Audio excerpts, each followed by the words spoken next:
ব্রাহ্মণবাড়িয়া ভূমিকম্পে ঝুঁকিপ্রবণ এলাকা হিসেবে চিহ্নিত করা হচ্ছে।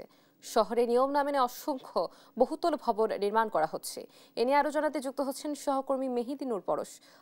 পরশ, নিশ্চয়ই শুনতে পাচ্ছেন আমাকে। ভূমিকম্পে মানুষ কতটা আতঙ্কিত, বিস্তারিত জানাবেন। হ্যাঁ, অতিশী পরপর দুইটি ভূমিকম্পনের ফলে সারা দেশের মানুষের মাঝে কিন্তু একটা আতঙ্ক ছড়িয়ে পড়ে। তো গত শুক্রবার যে আমাদের ব্রাহ্মণবাড়িয়া জেলার পার্শ্ববর্তী নরসিংদীর মাধবদীতে যে 5.7 মাত্রার যে ভূমিকম্পনটি তৈরি হয়েছিল, যার ফলে সারা বাংলাদেশে কিন্তু বিভিন্ন ভবন কিন্তু দুলে উঠে সাধারণ মানুষ ভয়ে রাস্তায় নেমে আসে।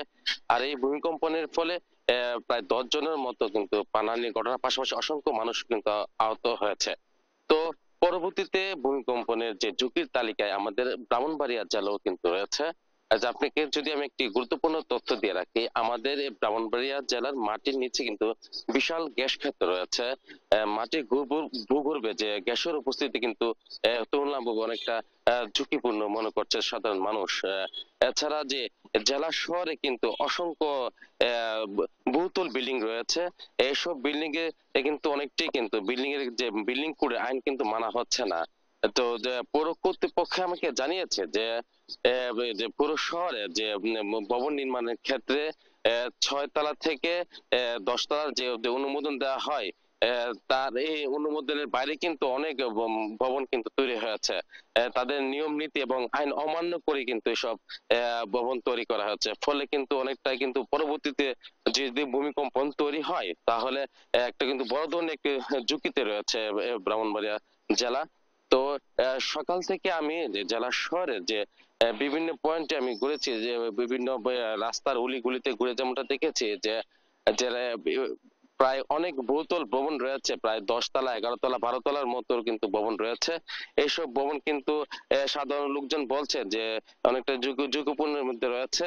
এছাড়া যে জেলা যে সচেতন নাগরিক কমিটির যে সভাপতি আব্দুল নূর আমাকে জানিয়েছেন যে যেহেতু ব্রাহ্মণবাড়িয়া জেলাতে একটি গ্যাসের খনিজ সম্পদ রয়েছে, সেই কারণে কিন্তু অনেকটা কিন্তু ঝুঁকির মধ্যে রয়েছে এসব বিষয়ে। এছাড়া পৌরসভার যেসব ভবন রয়েছে, এসব ভবন যদি এখন যদি তদারকি না করা হয়, তাহলে কিন্তু সামনেতে কিন্তু বড় ধরনের একটি ক্ষতির সম্মুখীন হতে পারে আমাদের। তো পৌর কর্তৃপক্ষ আমাকে জানিয়েছেন যে পৌরসভায় প্রায় প্রায় 30,000-এর মতো হোল্ডিং নাম্বার রয়েছে। এর মধ্যে প্রায় 150-র মতো কিন্তু বহুতল ভবন আছে। তো তারা প্রায় সময় কিন্তু বিভিন্ন সময় অভিযান চালিয়ে কিন্তু এগুলো যেসব যে আইন অমান্য করে যেসব ভবন তৈরি করা আছে, তারা কিন্তু তাদের বিরুদ্ধে কিন্তু তারা জরিমানার পাশাপাশি কিন্তু আইনানুগ ব্যবস্থা কিন্তু গ্রহণ করছেন। তো সার্বিক বিষয়ে যদি আমি বলি যে জেলা প্রশাসক আমাকে জানিয়েছেন যে যারা আইন অমান্য করে এসব ভবন তৈরি করেছে, তাদের বিরুদ্ধে কিন্তু শীঘ্রই তারা ব্যবস্থা নেবেন বলে আমাকে জানিয়েছেন। তো অতিশী, এই ছিল আমার কাছে সর্বশেষ।